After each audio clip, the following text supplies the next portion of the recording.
Welcome to Coastal Conversations' very first bonus episode. As always, Colossians 4:6 is our guide where it says, "Let your conversations be always full of grace, seasoned with salt, so that you may know how to answer everyone." Our guest today, Kelly Shackleford, is the President and Chief Executive Officer of First Liberty Institute. Mr. Shackleford is a constitutional scholar who has argued before the United States Supreme Court, testified before the U.S. House and Senate, and won numerous landmark First Amendment and religious liberty cases, including 3 landmark religious liberty victories in the U.S. Supreme Court. He was so gracious to stay and have a conversation with us after his presentation on Sunday. So please help me welcome to Coastal Conversation our guest, Kelly Shackleford. Hi, Thanks. Mr. Shackleford. Thanks for having me. Yeah, thanks for being here today. This is such an honor. Pastor Chad and Pastor Tim heard you at Church of the Highlands at Highlands College present to their chapel, and it was like their best chapel of the year, everyone said. That's very kind. And it's been all over YouTube, and they immediately came home and said, there is this man that we have to have here at Coastal Church. So this has been a while coming, but we are very honored. Well, I go back to when I was a lot younger, and I think, I can't believe anybody would let me in a church to speak at the pulpit, you know? It's such a precious place, but God's called me to a very unique little part of the kingdom of God, and so I try to stay in my lane where God put me and speak what he wants me to tell people about. So it's an honor to be here. That's awesome. Well, this month at Coastal Church, we have this thing called the Dollar Club that people give to above and beyond their tithes every month. And every month we kind of focus in on a nonprofit or a missions organization. And this month we've been focusing on First Liberty Institute and everything that you guys do there. You lead the team at First Liberty Institute, and that is a huge job. How did you get involved? Was there a specific time in your life that just something happened that changed the trajectory of your life to push you into fighting for religious liberties? Yeah, really. I mean, for me, First Liberty was God's idea, as you'll find out. I mean, when I was in high school, I knew my gifts were in analytical thinking and speaking, and I thought, well, I either need to be a pastor or a lawyer. And people said, isn't that like a God or Satan choice to be a pastor or a lawyer, you know? And I went to my youth pastor and I talked to him, and he said, you know what? He said, if you're called to be a minister, it's a wonderful calling. But I will say this, we've got a lot of Christian pastors, and boy, we sure could use some more Christian lawyers. And I started sort of looking at my own DNA, and I realized I would probably do better at dispensing justice rather than mercy, so I'd probably make a better lawyer. And so I got out, I went to law school, and if you looked at my intelligence, I should have been an average law student, grades-wise, everything else. But I had a heart for ministry, so I spent a lot of time in law school. I led the discipleship ministry for college students at my church. So normally, that's a really bad idea, right? Be average in your class, but then spend all this time when everybody else is studying every hour that they have. And when the grades came back, I had all the high grades. Wow. And it was God's way to show me, use your law, but keep your heart for ministry. And so I got out, I clerked for a federal judge. If you get one of those, you can basically name your job, because it's the top 5% of the class compete for these positions, because you get to see what it's like to be on the other side of the bench, right? What influences, what doesn't, what's bad, what's good. And so all the law firms want you. And I had all those offers, and I sat in my little clerk's office and I thought, I just feel like I'd suffocate if I went to do that. And I thought, well, what do you want to do? I thought, well, I want to use my legal skills because God's shown me I should do that. But I want to help pastors and churches and religious freedoms and our founding principles, and not even like to go to seminary part-time. Wow. And I laughed because there was no paying job to do any such thing. And 2 weeks later, 2 partners in major law firms who I'd never met in my life called me out of the blue and said, would you come to lunch? I said, sure. They said, look, we started donating our time for religious liberty, and we're getting so many calls now that it's hurting our ability to make a living. So we were wondering, would you be willing to come on, do legal cases, help pastors, churches, religious freedoms, and our founding principles, and you could even go to seminary part-time if you want to. Oh, wow. Now, being a little maybe young, immature in my faith, I said, let me pray about it. Like that wasn't the answer to prayer, And I said yes, and they said how much you need to live on, and they pitched that in and out of their pocket. We started a nonprofit, and 35 years later, First Liberty is the largest legal entity in the country that all we do is religious freedom. And That's incredible. It wasn't even an idea. It was God's giving me the desires of my heart after he had sort of created me to do this kind of stuff. And it's been just amazing to watch. I mean, it was me and one assistant, and now we're, 85 employees and hundreds of cases every year. And we've had 9 cases at the Supreme Court in the last 6 years, and our record is 9-0. I mean, all this stuff is just so beyond me. Yeah. It's the Old Testament, little by little. Yeah. And that's how God did it. And this is something he knew would be needed when we couldn't have imagined the kind of things that we would be fighting now. Yeah. When you started and moving forward, like you said, you get hundreds of cases at First Liberty every year. How do you guys choose which cases to take on? And then maybe what are some of the favorite cases that you've had in the past? It's really, it used to be kind of easy. We would get maybe a bunch of requests. And let's say we had 100 things come in a month. And we would say, these 5 are the best. These are the most significant. Now it's like we get hundreds and hundreds of those 5. Mm-hmm. I mean, there's just so many violations. There's so much hostility. For instance, we've never had this group of cases that we have this year, and it's a new trend.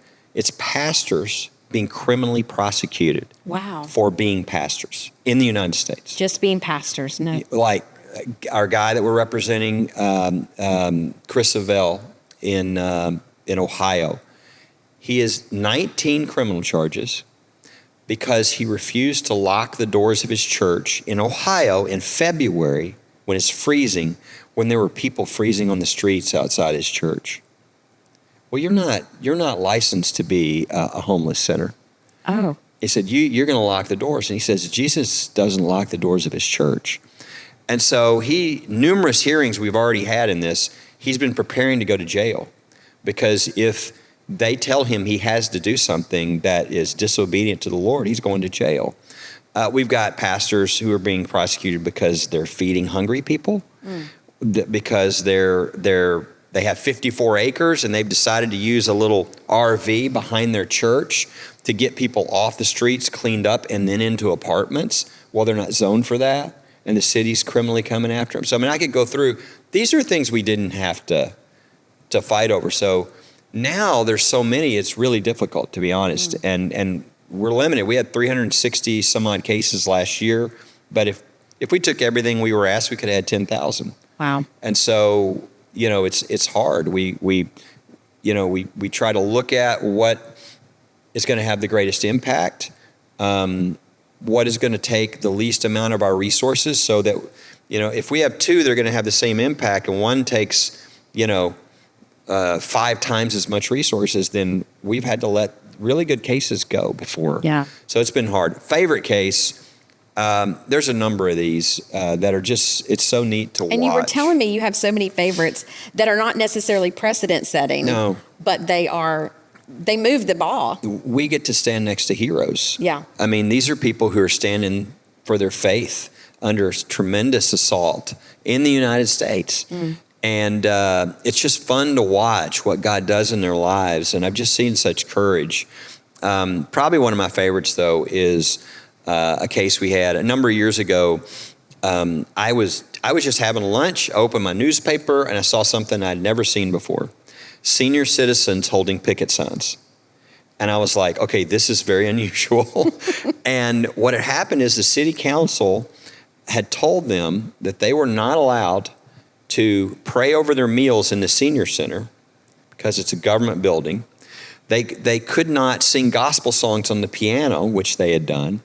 And once a week, one of them was a minister, and they'd have a little Bible study at one of the tables. They couldn't do that. And they were like, so I saw this, and I put this newspaper down. We had a brand new attorney working for us who'd just come out of the military. And I said, why don't we see if we can help these people? And before I could finish, he was like peeling out of the parking lot on his way to the senior center. And he gets down there and they say, look, we're the has-beens, we're the nobodies. We don't have any power in this town. There's these 4 people in the city council that control everything. But, and we never thought anybody'd help us, much less lawyers for free, right? And so this young attorney of ours comes back to me and he says, okay, this city doesn't deserve to be warned. They should be destroyed. And I said, no, we're a Christian organization. We're going to send them a letter, tell them there's this Constitution thing that they really ought to read. And I'm sure they're going to comply. Wrong. They said, no religion is allowed in any government building. And so I don't know where their lawyer got his law degree, maybe in the mail, but that's not the law.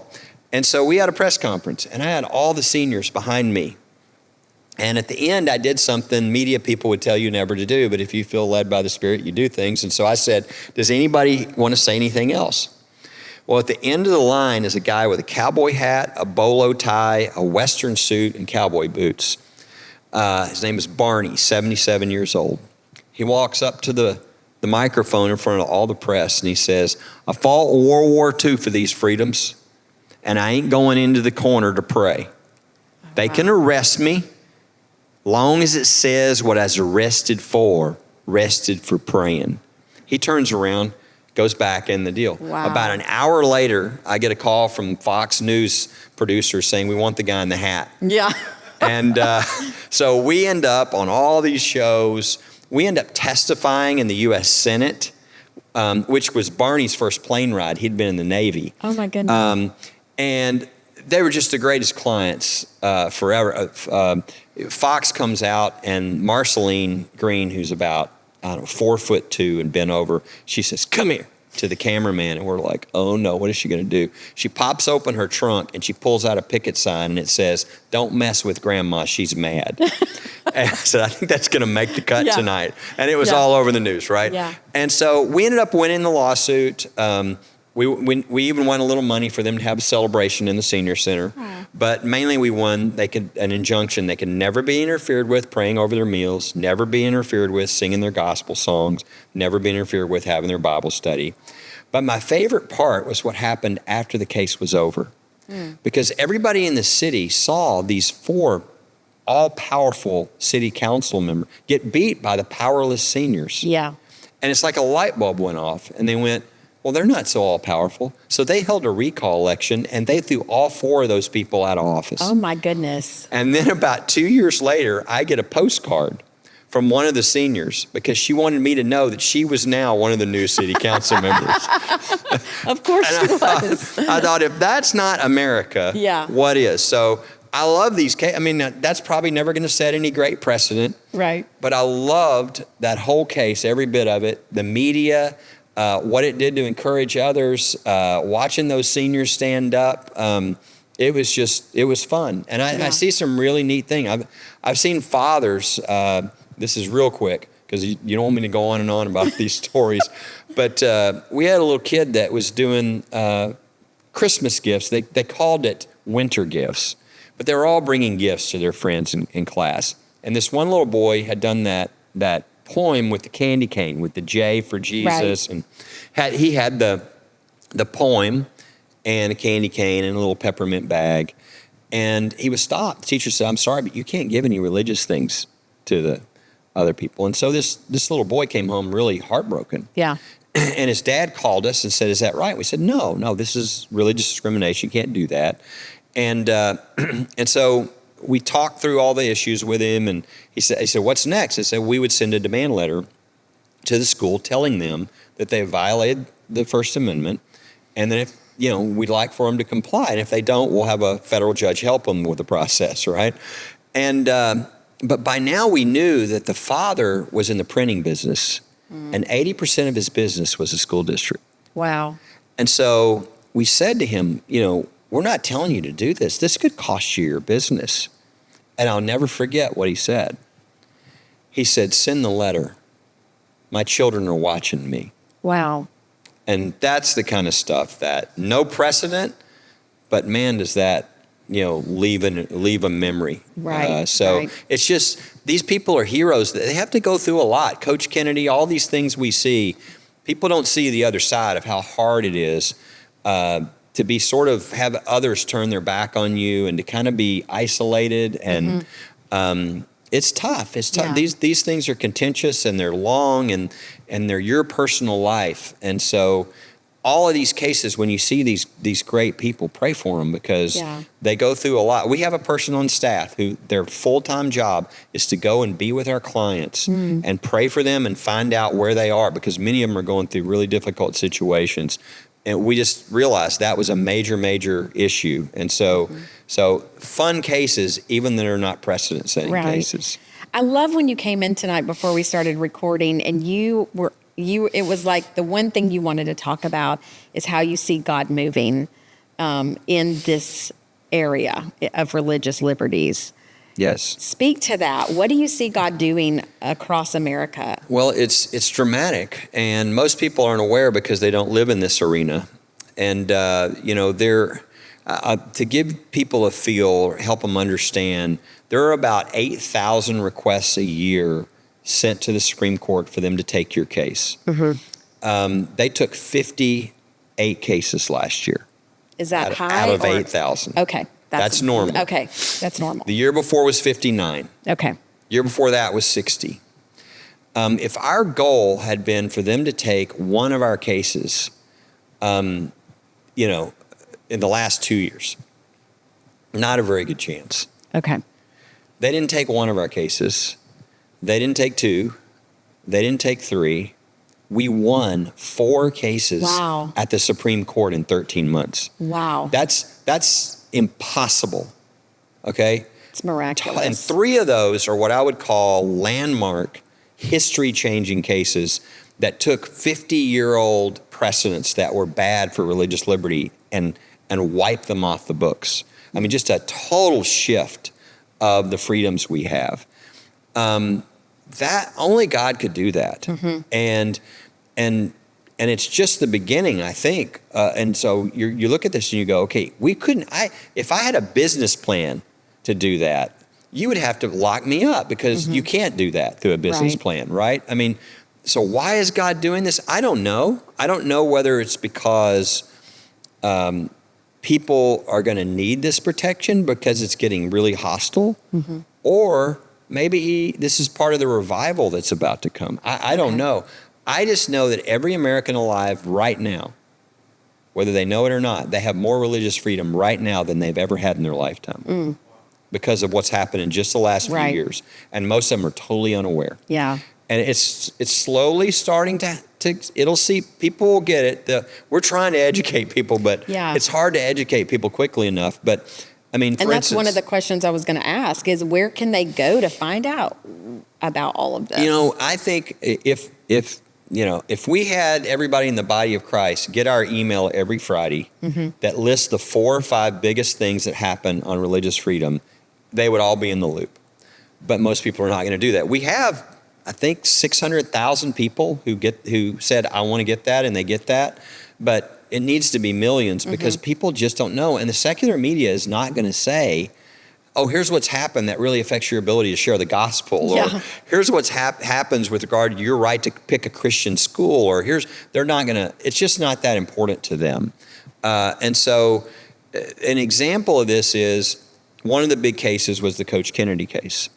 And I think most people know in the Coach Kennedy case, he went to the center of the field after every game, went to a knee, said a 15, 20-second prayer, thanking God for the privilege of coaching those young men. He did it for 7 years until the schools said, wait, he's doing what?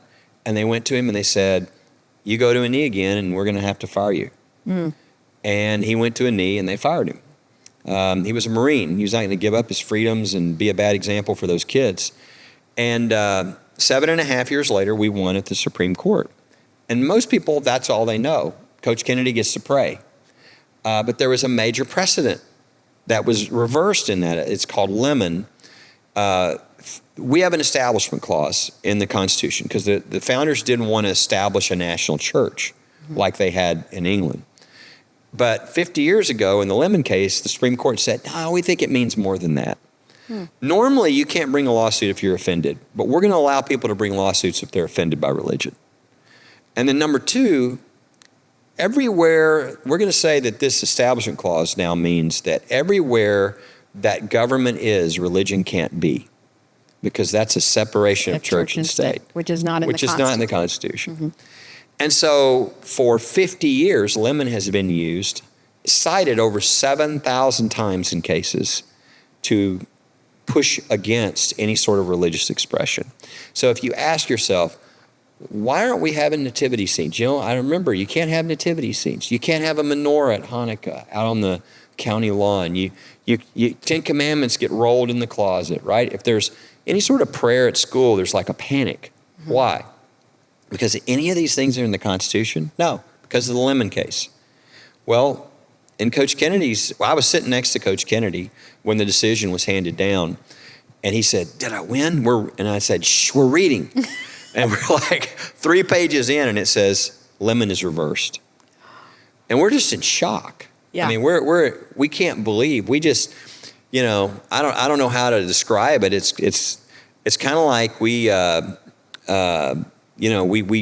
shot a BB gun from Texas and it hit somebody in Russia. You know, I mean, it's like, it's 50 years, 7,000 citations, gone. Yeah, gone. So everywhere that they took down a cross, it can go back up.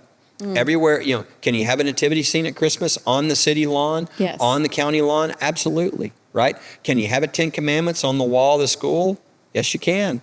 Can you? I mean, you could just go on and on and on, other things you can have. But if you watch football games already, just because of the Coach Kennedy case, if you look after games, high school games, you'll see most places now, coaches and players of both teams coming together to pray. Yeah. Because they can't be stopped, and they now know they can't be stopped. Right. And so you see how, what happens when one place puts up their nativity scene and their menorah for Hanukkah. The next city and county over is going to say, hey, we can do that. And we know it's going to start multiplying. And so it's going to be fun to watch what happens to our country, because, you know, we are suffering the results of what happens when you remove, you know, we're a diverse country with religious freedom at our basis. You know, Jewish, you know, Catholic, Protestant. We love to see all those things, and it's part of who we are. When you remove all those so nobody gets offended, you end up with secular values that are very different from those religious values. And we're seeing the full brunt of that. Well, as we start bringing religious freedom back into our communities, we're going to see that change. And so I'm really excited for where this is going. It's a huge victory that almost nobody knows we've already won. Right. And everybody's always saying, you know, we're always on defense. Well, here's where you can go on offense. We've already won. Go do something in your community. You know, bring faith back to your community. We have a whole program called Restoring Faith in America, where people can go back in. And when we get to the holidays this year, we're doing a major campaign for people to celebrate the holidays. And it's okay to put those out there in public and, you know, let people celebrate. And so as people realize that, I think it's going to lead to more and more and more and more. And we saw it in Louisiana with the law they passed to put 10 Commandments posters on the wall there. The 10 Commandments are part of our history and tradition, the basis of law. I mean, if you go through the founders and you look, Locke's Treatise on Government is probably the most used text by our founders for forming our government. It has over 1,200 scripture verses. Yeah. And so we have a history that has a religious tradition and backing, and it's part of who we are. And you really won't understand history, our country, you know, our freedoms, if you don't understand that backing. And so it's fine to do that in school. In fact, it's really, I think, wrong to not have those things in school. When Lemon got overturned, did you feel the rumble? I mean, did it? Well, let me tell you. Were there any pushback from people? The pre part of this, 2 years earlier, The Bladensburg Cross, which is a memorial that was put up almost 100 years ago by mothers who lost their sons in World War I, the American Humanists brought a lawsuit 20 years ago or so, 15 years ago. And, we defended, it was the American Legion was our client as well as that Bladensburg Cross. And we won in the district court, but the Court of Appeals, the Federal Court of Appeals said, you can't have this cross on government land. And they said, one of the judges in the oral argument said, why don't we just cut the arms off the cross? That way nobody will be offended. We won't have to tear it down. They ruled 2-1 that it was unconstitutional. We went to the Supreme Court and we said, they are not going to start tearing down veterans memorials. Yeah. So we think this is the time to go after Lemon. It's been the law for 50 years, but we're going to do something unusual. We're going to spend most of our brief saying, you need to get rid of this 50-year-old precedent. It has 7,000 citations. Yeah. And then at the end we said, by the way, if you don't, we still went under the current law. Yeah. But we went after it. And so, we're going, I don't know what kind of chance we have. And the decision came down, 7-2 we won. 5-4, they said, they didn't reverse Lemon. They said, we're not going to use Lemon in this case. So we moved them. And so then when we had the Coach Kennedy case at the Supreme Court, we were really concerned. We thought, there's never been a case in the history of the country on the rights of teachers or coaches with regard to their faith at school. This is going to affect all of them. So if we say, let's get rid of Lemon as our major push, we could lose. We could kind of, lose the game because we're going for a grand slam when we just need a single. And so we did not push that argument very hard at all. It was kind of in the brief, but very mild. Midway through the oral argument, out of nowhere, Kavanaugh and Gorsuch start saying, I think it's time we get rid of Lemon. And we were in shock. And we thought, they don't have the votes. Yeah. So the whole thing was a shock. To know that's when it's supernatural. And you look at the dissent. The dissent was in a panic. And so you're like, okay, I think we're over the target. I think we hit the target just right. Yeah. This is the biggest religious liberty decision in 80 years. And most people don't know. No. And so there's freedoms they have that they don't know, but they're going to learn. They'll learn. They'll get there, hopefully quicker rather than longer. Right. But it's amazing what God is doing. God is clearly moving, and we'll see, what's ahead. That's exciting. I think we're just at the beginning. That's exciting. What are some of the most pressing issues or threats to religious liberty that most Americans need to be aware of? Well, in the short term, this is one that most people aren't aware of. The biggest danger, and it's not just to religious freedom, it's to all of our freedoms, is this attack on the Supreme Court. Okay. There are people on the extreme left who are really angry about the abortion decision and a couple other decisions. And so they want to get rid of the Supreme Court. Now, that sounds crazy. Yeah. But this is not like a pie-in-the-sky thing. They created, when President Biden came in, they created a committee to, quote, reform the U.S. Supreme Court. And it had a bunch of scholars, 31 of the 34 of which who were very, very, very liberal. And one of the main things they were looking at was what's called packing the court, which is if you are a party that has control of the House, the Senate, and the presidency, then you can just start adding justices. And people were like, no, you can't do that. It's not in the number of justices is not in the Constitution. Now, the last time we moved the number was when Thomas Edison was, inventing the light bulb. Okay, right. So we've had 9 for a long time, but and when they changed the number in the past, it was for very nonpartisan or non-ideological reasons. They were just, we want to cover the circuits we have or whatever. But what's happening now is they want to add justices to get to results they want to get to. And so there was a bill to add 4 justices to the Supreme Court. And think of that, there's right now it's 6 conservatives, 3 liberals. You add 4, Interesting how that works out, right? There's a bill to purge justices from the Supreme Court. We're going to do term limits, and we're going to start by getting rid of the longest serving, which happen to be the most conservative justices. Right? So all of this is monkeying with the independence of the judiciary. And this is all happening behind the scenes. It's not even behind the scenes. Because right now there are bills being filed in the Senate. There's been 5 or 6 different bills they're talking about every day. In the presidential town halls, they're being asked the question. This is a real danger.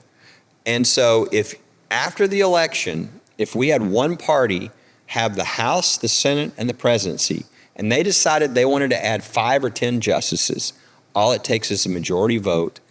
And the problem with this is this has been tried in other countries. And everywhere this has been done, your country is over and your freedoms are over.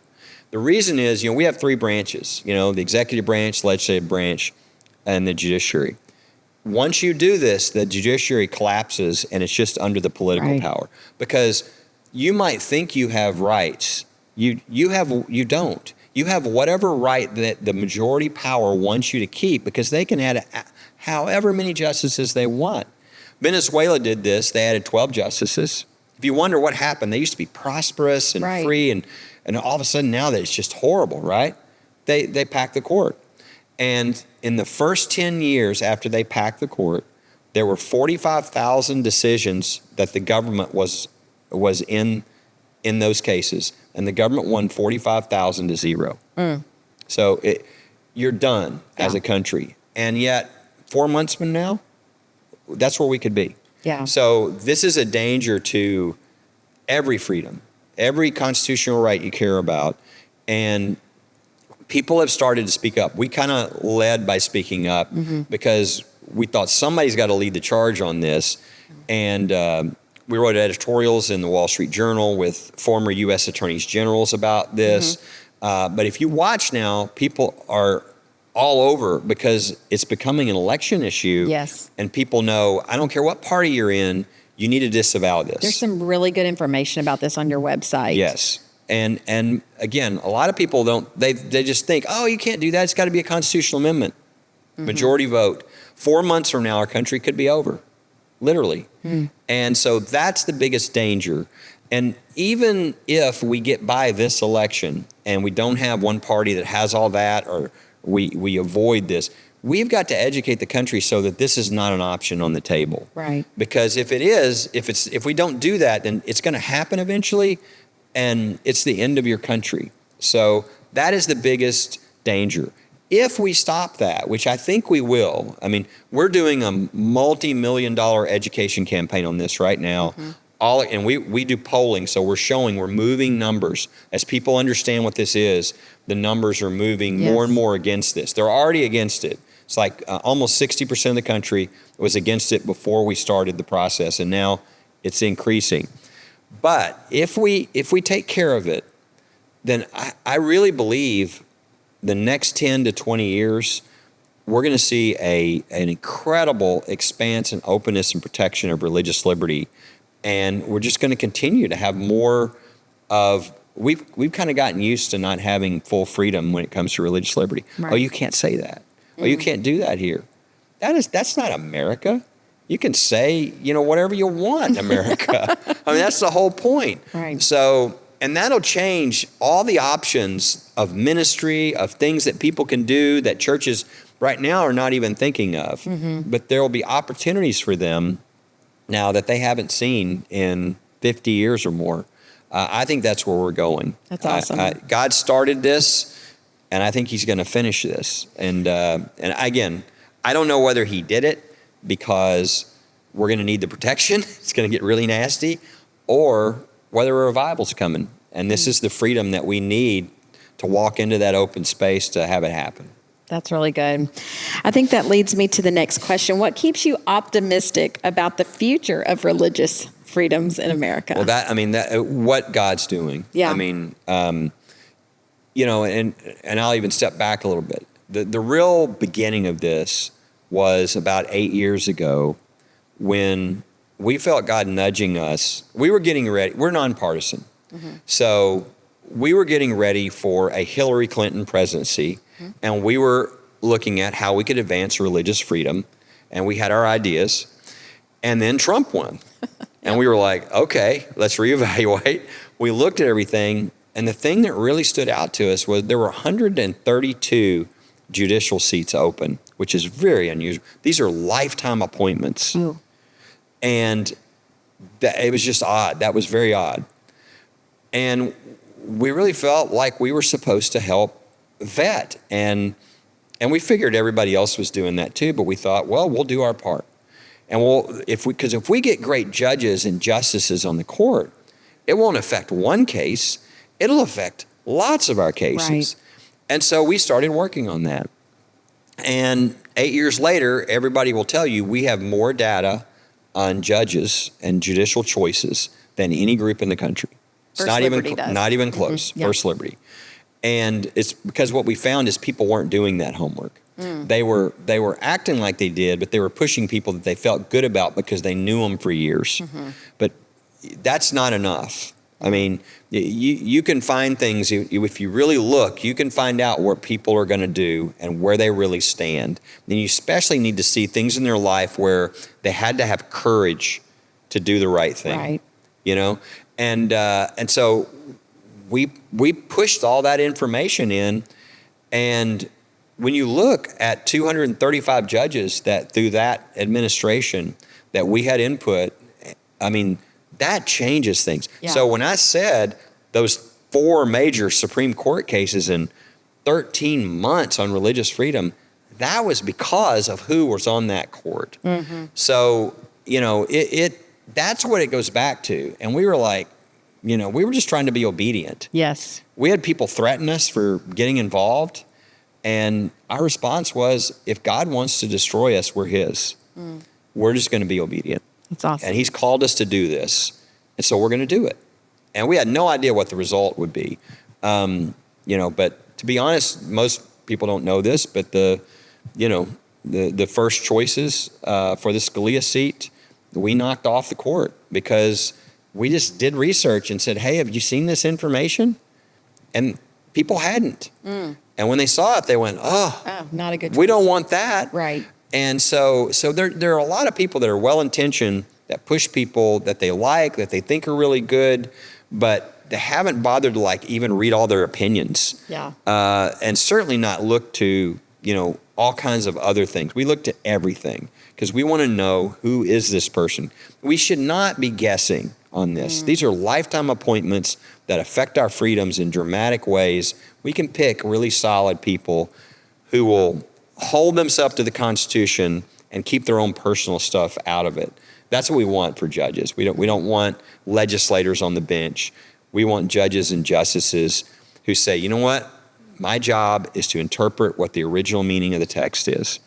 And most people are shocked when I say, that's not what they've been doing. For 80 years, that was not the approach. Yeah. It was a living, breathing Constitution. You need to interpret it for current days. That was the approach. But about 5 or 6 years ago, for the first time in 80 years, we have a majority of justices who think their job is to find the original meaning of the text. And they might disagree. Yeah. But that's very different from them doing what they think is good or right. Or that the Constitution evolves. Yes. Yeah. So they can just, whatever they feel. That's what the Constitution is. And so you have this legislature that's not elected. And that's what we had. You know, where did Roe v. Wade come from? That's not in the Constitution. It came from that whole approach. And so that is a big deal. And so we've been involved in judicial ever since. We've been involved in giving input and data and information on all the picks in the Biden administration, and whoever the next administration is, we will be giving data. Now, one will probably accept more of our data than the other. Yeah. But whether we have to kill really bad judges who are offered, you know, because they wouldn't be good on the court, or whether we're being able to offer who are the very best, we're going to be involved because it's so important to our freedoms. That's good. That's so true. So we always have a fun last question here on Coastal Conversations. Oh, no. And I asked you before, so I don't know if you came up with your answer. But what is your favorite thing? Now, it can be anything, but what is your favorite thing that you think should be our favorite thing? A restaurant, a food, a book, a podcast, a hobby? What's your favorite thing you want to share with us? Well, it's everybody knows they kind of combine my two favorite things. Okay. Which is golf and chocolate. Okay. So, not that I'm a great golfer, but I just enjoy being outside. Yes. It's kind of one of the only places where I can't think about things. Yeah. Because I have to think about what I'm doing. Yes. And so it's like a rest for me because otherwise, I'm marinating on whatever arguments or whatever is going on. So golf is one, and then the chocolates. And the chocolates got so much. I've never said to do this, but all of my staff, we have events where we, talk about what we're doing, and all over the country, probably, 30 or 40 a year. And without me saying anything, you'll notice if you come to an event that there is always a chocolate dessert. And this is because they picked up. They know. They thought, well, I'll make the boss happy by putting some chocolate there. So that's. Is there a specific brand of chocolate? I like Ritter's a lot. Okay. I do. But I love all chocolate. All chocolate. And I have some chocolate every day. Yeah. I think the dark chocolate's a little bit healthy for you. Is. Or at least that's what we tell ourselves. My wife likes the dark. I like the milk. And but awesome. those are my two favorites. So to me, the best thing is to go on a golf trip and have chocolate. That's great. Well, thank you for sharing those favorite things with us. And thanks for being on Coastal Conversation, taking your time to extend the conversation from Sunday morning. We are going to have Mr. Shackleford's presentation from Sunday on our website at coastalchurch.tv, where you can go and listen to his Sunday presentation. I know it will encourage you and inspire you. And I hope that you share this podcast and his Sunday morning presentation with your friends on social media. Get the word out about First Liberty Institute. Go on their website, explore all the videos they have, all the content they have, sign up for their email so that you can stay informed and not just be a hearer of the word, but be a doer by staying informed in what is happening today in America. So thanks for listening today to this special episode of Coastal Conversation. Thank you for listening to this week's Coastal Conversations podcast. All of today's references will be found in the show notes. Also, if you enjoyed listening, be sure to subscribe, rate, and review. We'll see you at Coastal this Sunday as we pick the conversation up from here.